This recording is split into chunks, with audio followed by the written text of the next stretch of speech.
नमः सिद्धेभ्यः।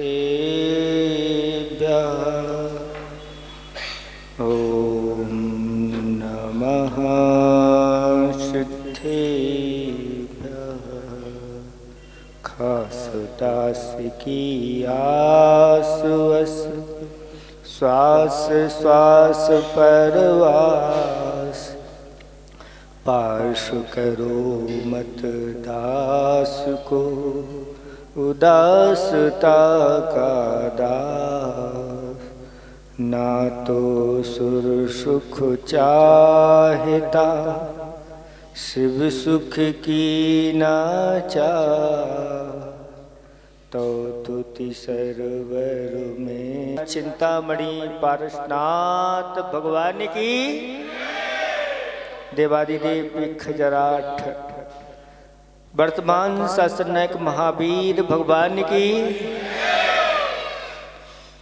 परम पूज्य स्वाट आचार्य प्रवर गुरुवर श्री विद्यासागर जी महामुनिराज की। 3,9 करोड़ मुनिराजों की।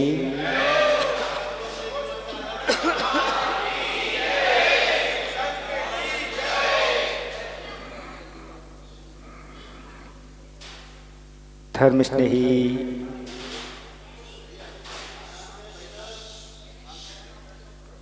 भवात्माओं,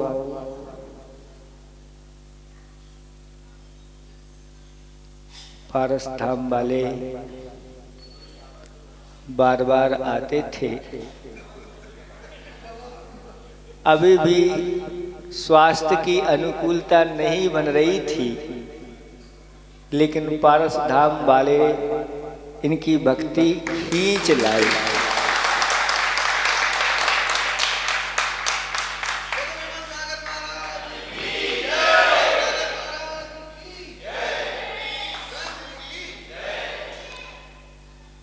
यहाँ आकर के जब पारस प्रभु के दर्शन किए तो ऐसा लग रहा है यहीं बैठे रहे और इनके दर्शन करते हुए भी आंखें तृप्त नहीं हो पा रही।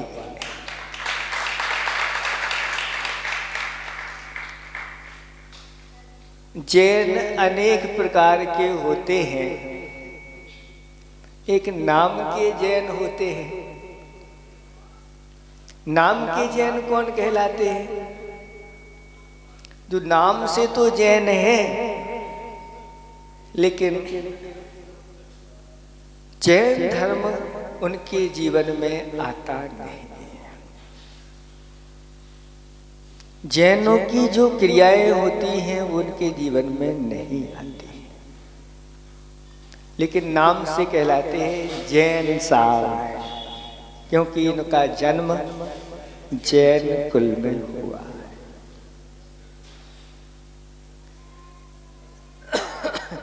एक दाम के जैन होते हैं।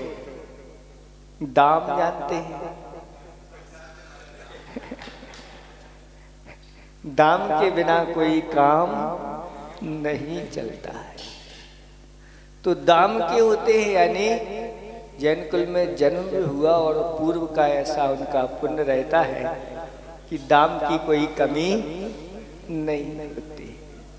लेकिन फिर भी उस दाम का जो विशेष काम होना चाहिए वो काम नहीं होता। लेकिन फिर भी दाम से उनकी प्रसिद्धि तो हो जाती है। कुछ काम के जैन होते हैं। काम के जैन का अर्थ क्या होता है? काम माने इच्छाएं भी होती, विषय वासनाएं भी होती। जैन कुल में जन्म लेकर के जो अनेक प्रकार की इच्छा पूर्ति में ही अपना जीवन व्यतीत करते हैं और कुछ अच्छे कार्य नहीं कर पाते, और कुछ काम के अर्थ विशेष कार्य कर देते हैं, ऐसे भी जैन होते हैं, जिसके माध्यम से उनका नाम भी सर्वत्र फैल जाता है। कुछ धाम के जैन होते हैं। धाम के जैन कौन कहलाएंगे? जो अपना अपना धाम बना लेते हैं, यानी अपना मकान बना लेते हैं। 1 मंजिल 2 मंजिल, कोई 5, कोई 7, ऐसे भी 84 मंजिल बनाने वाले भी होते हैं। तो ऐसे अनेक प्रकार के जैन हुआ करते हैं, लेकिन वास्तव में जैन वो होते हैं जो ऐसे पारस धाम बनाते हैं।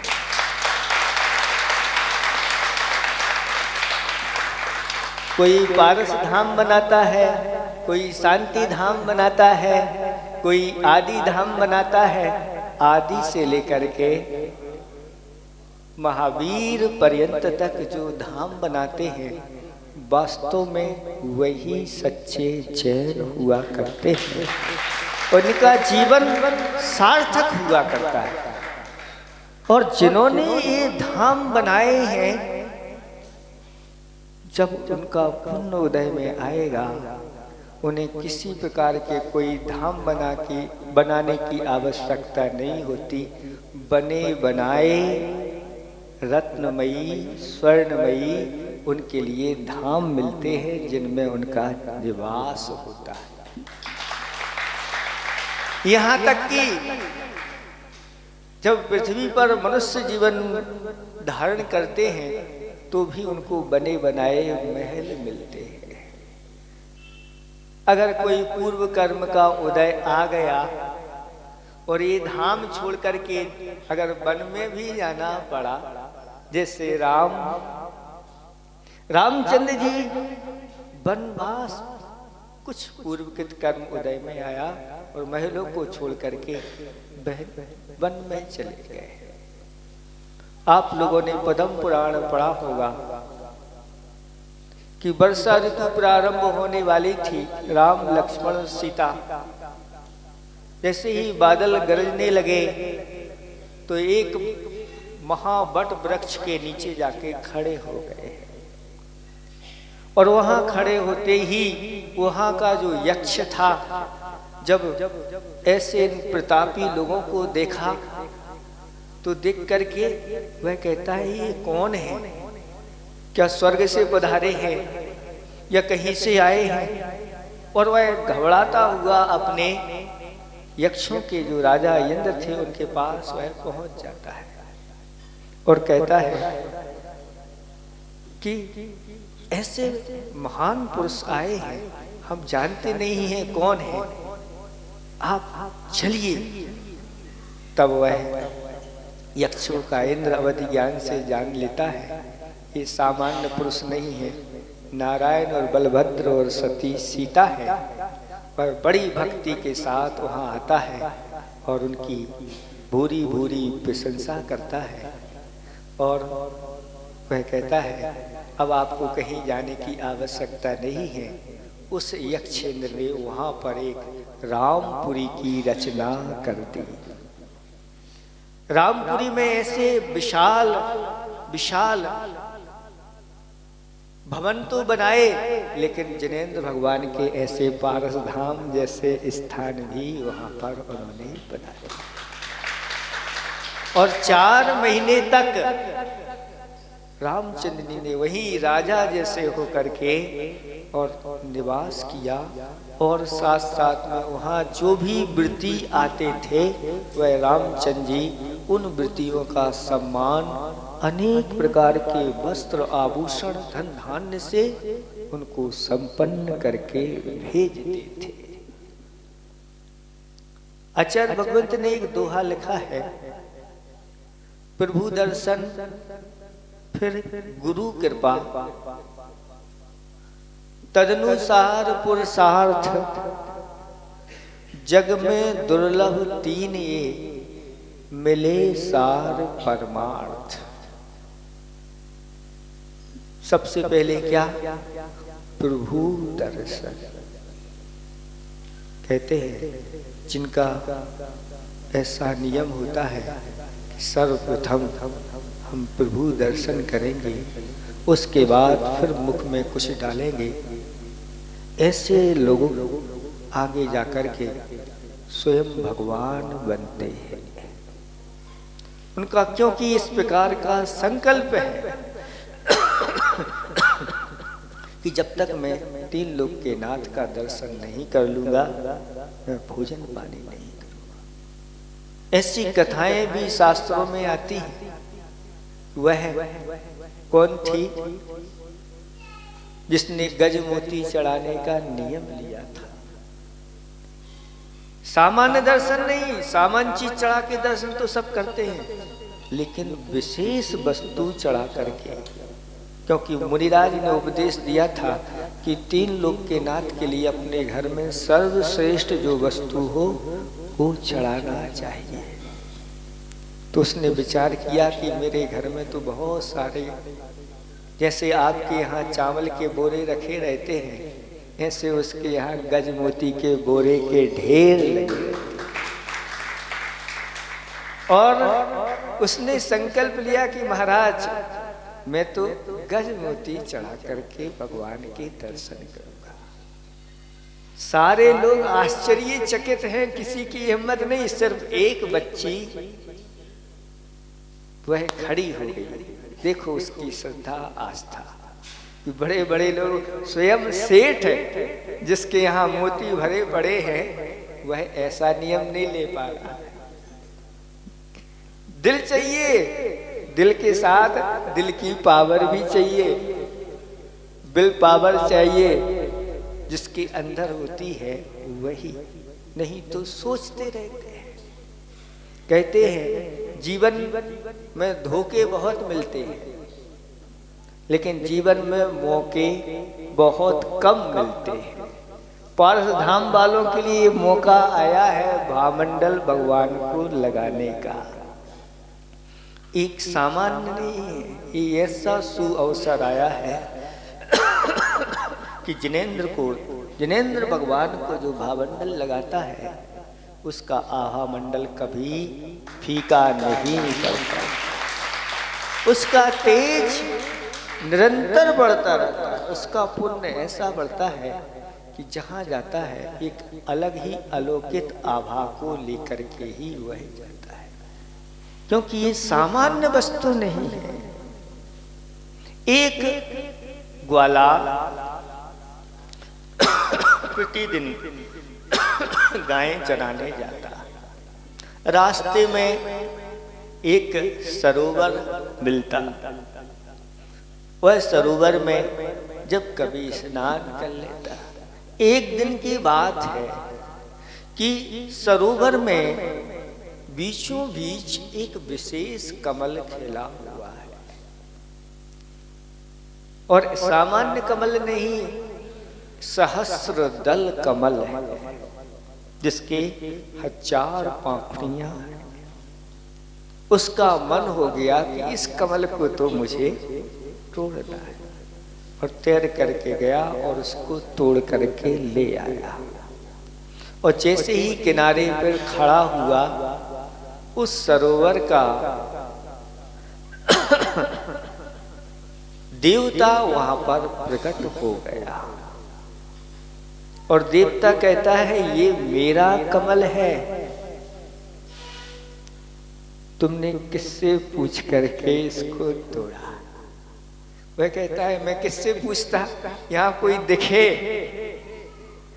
तो पूछे, मुझे तो सिर्फ कमल दिखा इसलिए मैंने उसको तोड़ लिया, तो ये कमल तो मेरा था। जब उस देवता को देखा तो वह घबरा गया। ग्वाला तो कहता है मुझे पता नहीं था आपका है, आप मुझे क्षमा कर दें। तो देवता कहता है कोई बात नहीं, क्षमा करते, अब तोड़ तो लिया ही है, तो अब ऐसा करना, इस कमल को वहीं पर भेंट करना, वहीं पर जाकर के चढ़ाना, जो इस लोक में सर्वश्रेष्ठ है। उसने कहा जो आप कहते हैं वैसा ही मैं करूंगा। आपने माफ तो कर दिया, हाँ जा। और खुशी खुशी कमल लेकर के वह जाता है और सेठ जी के यहाँ पहुँचता है, जिनकी वह गाय चराने के लिए प्रतिदिन जाता था। और विचार करता है कि हमारे लिए तो उत्कृष्ट ये सेठ जी है, जिनकी कृपा से अपना जीवन चल रहा है। और सेठ जी को वह उस कमल को भेंट करने लगा। तो सेठ जी ने पूछा, क्यों, कहाँ पर, कहाँ से लाए? तो उसने पूरी घटना सुना दी। सेठ जी कहते हैं, एक कमल मुझे भेंट नहीं करो, मैं उत्कृष्ट नहीं हूँ। हमारे यहाँ जो राजा है वही प्रजा के स्वामी हैं, इसलिए चलो अपन मिल करके राजा के लिए ऐसा कमल प्रदान करें। और राजा के पास पहुंच जाते हैं और राजा को भेंट करने के लिए जैसे ही देते हैं तो राजा भी पूछ लेता है। तो राजा को भी वो घटना सुनाते हैं। तो राजा कहता है, नहीं नहीं, ये मुझे भेंट मत करो, क्योंकि उस देव ने कहा है कि जो सर्वोत्कृष्ट हैं उन्हें। हमारे नगर में मुनिराज आए हैं, क्यों ना उनकी पूजा करके ये लाभ दिया जाए, क्योंकि राजा भी उनके चरणों में जाके नतमस्तक होता है। तो मुनिराज के पास पहुंचे और मुनिराज के पास पहुंच करके वो घटना मुनिराज को भी सुनाई। तो मुनिराज कहते हैं, रुक जाओ, मुझे मत चढ़ा। क्यों? क्योंकि मैं अभी सर्वोत्कृष्ट नहीं। महाराज कहते हैं, सर्वोत्कृष्ट तो जो वेदी पर विराजमान पारस प्रभु है वही सर्वोत्कृष्ट है। जाओ तुम उनको चढ़ा दो, इतने में तुम्हारा सब काम हो जाएगा। और भगवान के सामने वह गया, पहली बार कुछ भगवान के लिए वह चढ़ा रहा। भगवान से कहता है, हे भगवान, आप सर्वोत्कृष्ट हैं, आपकी कृपा से मैं सुखी हो जाऊं। और भगवान को वह कमल चढ़ा देता है और चढ़ा करके वापस चला जाता है। समय पा करके वह ग्वाला उसी तालाब में काई विशेष थी और फंस करके मृत्यु को प्राप्त हो गया। मर करके अगले भाव में वह राजा बना। करकंडू नाम उसका रखा गया। और वह करकंडू यानी उसके हाथ में, कंडू माने खुजली होती थी। जब जन्म हुआ था तो हाथ में खुजली कर रहा था, तो उसका नाम करकंडू रख दिया गया। और जब उसका बड़े होकर के पुण्य उदय में आया, जो जिनेंद्र भगवान के लिए वह कमल चढ़ाया था, उस कमल का ही पुण्य ऐसा उदय में आया कि वह ऐसा राजा बना। जैन धर्म उसने अपनाया, जैन राजा हुआ। और उसके अंडर में बहुत सारे राजा और हुए। आगे जाकर के उसने संयम को धारण किया, दिगंबर मुद्रा को धारण किया। एक कमल चढ़ाने का ये अद्भुत अतिशय पुण्य देखो। पर जो जिनेंद्र भगवान के प्रतिदिन अच्छी अच्छी अष्ट द्रव्यों से पूजा करते हैं, उनका पुण्य कितना नहीं होगा आप जान सकते हैं। जिसने पहली बार एक बार ऐसे भगवान के दर्शन किए, अभी भगवान का वह स्वरूप नहीं जानता, लेकिन आप लोग तो सच्चे देव शास्त्र गुरु का स्वरूप जान करके उनकी आराधना कर रहे हैं, तो कितना पुण्य संचय है, अद्भुत पुण्य है। इसके बारे में साक्षात सरस्वती भी अगर उसके पुण्य का वर्णन करने के लिए आ जाए तो कह नहीं सकते। ऐसा ही अद्वितीय पुण्य होता है। ऐसे जिनेंद्र भगवान के जिन बिंबों का जिनेंद्र भगवान के जिन बिंबों को विराजमान करने का, उनके लिए कमल आदि आसन प्रदान करने का, भामंडल छत्र चमर आदि आदि ये सारा अतिशयकारी पुण्य संचय कराने वाले ये कार्य होते हैं।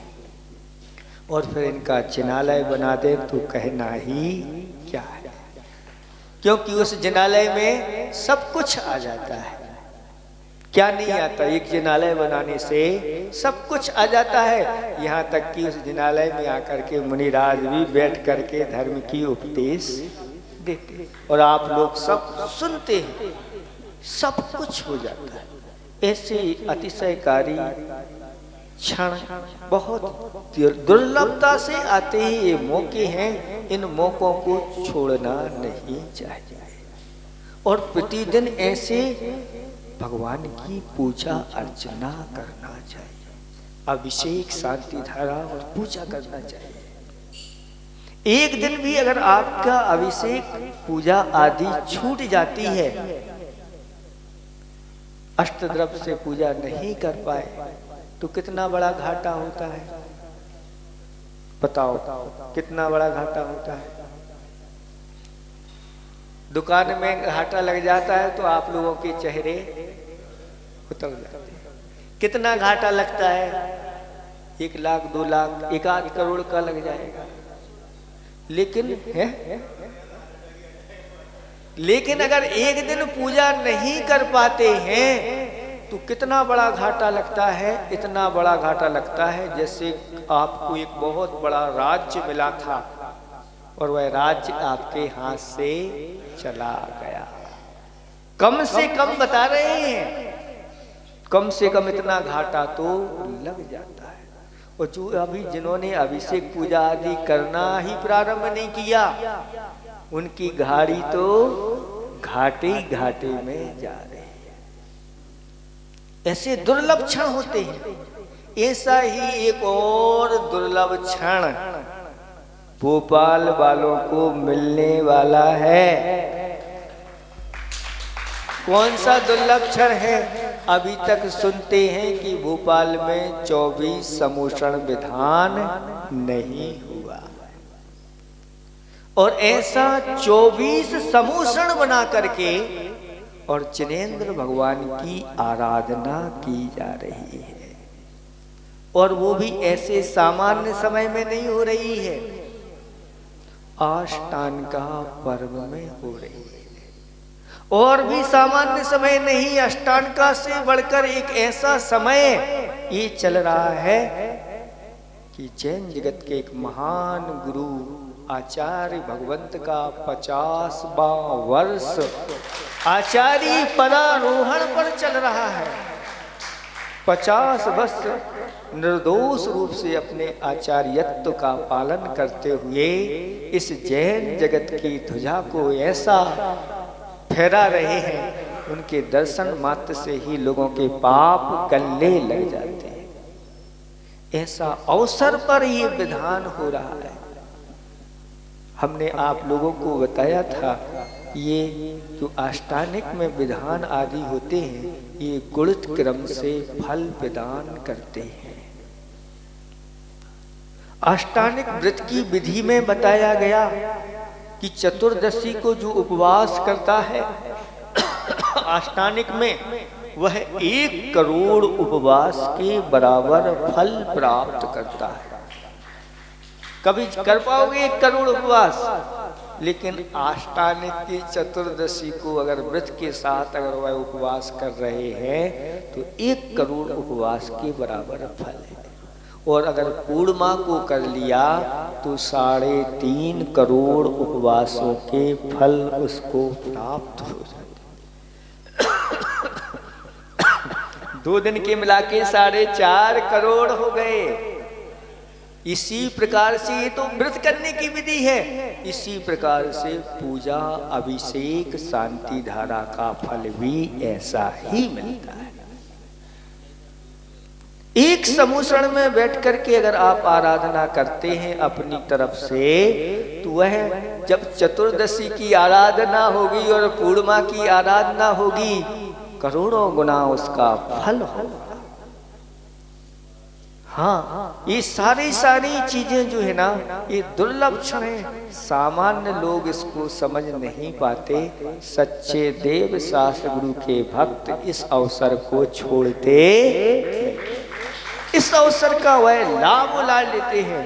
नहीं, अब हमें इस ऐसे अवसरों में पाप का संचय ना करके विशिष्ट पुण्य का संचय करना चाहिए। और अवसर पर चूक जाना सबसे बड़ी नादानी कहलाती है, क्योंकि ये अवसर दबे पांव आते हैं और पंख लगा करके उड़ जाते हैं। समझने वाला समझ लेता है और वह उस मौके का फायदा उठा लेता है और अपने जीवन में एक अलौकिक अनुभूति, अलौकिक आनंद, अलौकिक पुण्य का संचय करके और अपने जीवन को धन्य बना लेता है। तो ऐसे अवसरों पर प्रभु दर्शन हो जाए और प्रभु दर्शन के साथ साथ फिर गुरुओं की कृपा हो जाए, और गुरु की कृपा हो गई और अगर हमने पुरुषार्थ कर दिया तो दुर्लभ चीजें हैं ये जगत में। ऐसी दुर्लभ चीजें हैं कि ये सारभूत परमार्थ को प्राप्त करा देती है। ज्यादा कुछ नहीं कहना, समय बहुत हो गया है, इतना ही हम पर्याप्त समझते हैं। आप लोग निरंतर ऐसे धर्म की ओर बढ़ते चले जाएं और चूकना नहीं। जिनेंद्र भगवान के अभिषेक, पूजा, शांति धारा आदि आदि कार्यक्रमों से और जब जैसा अवसर मिल जाए उसका लाभ उठा लेना चाहिए। ये बहुत ही दिव्य आप लोगों ने आभा मंडल भगवान का बनाया है। हमारी तो भावना है ऐसे ही अभी ये आप आभा मंडल लगा रहे हैं, भामंडल लगा रहे हैं, ऐसे ही 3 छत्र भी भगवान के ऐसे ही तैयार करवाना। और ऐसे ही कोई महाराज आ जाएं तो उनके सानिध्य में भगवान को 3 छत्र लगाना, और बाजू बाजू में चमर भी चांदी के चमर हों, और उनमें एक सामान्य से जो लगे हुए ये प्लास्टिक आदि के, ये नहीं, उसमें रत्नों की लड़ी लगी हुई हो और सोने का उस पर काम हुआ हो। 3 लोग के नाथ के लिए कोई कमी नहीं रखना चाहिए। जो ऐसे भक्त होते हैं वास्तव में उनकी देवता भी सहयोग करने के लिए घूमते रहते हैं। ये सच्चे देव शास्त्र गुरु का भक्त है और समय पर यह पूरा लाभ उठा लेता है। जो समय पर लाभ उठा लेता है वही समझदार माना जाता है। इतना ही हम पर्याप्त समझते हैं। अहिंसा परमो धर्म की।